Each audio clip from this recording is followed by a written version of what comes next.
Samantala, ilang ordinaryong manggagawa nananawagan na rin ng aumento sa sahod. Ang detalye sa report ni CJ Torida.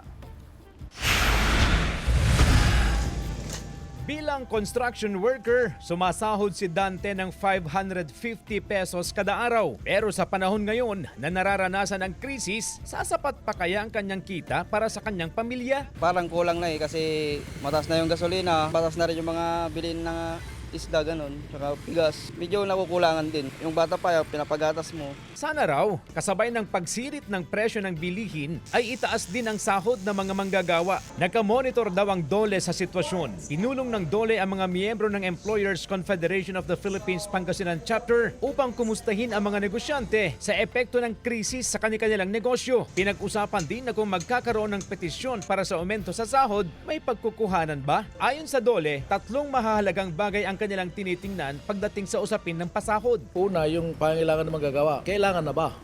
Pangalawa is the capacity of the employers to pay. Yung pangatlo is the requirements of the economy.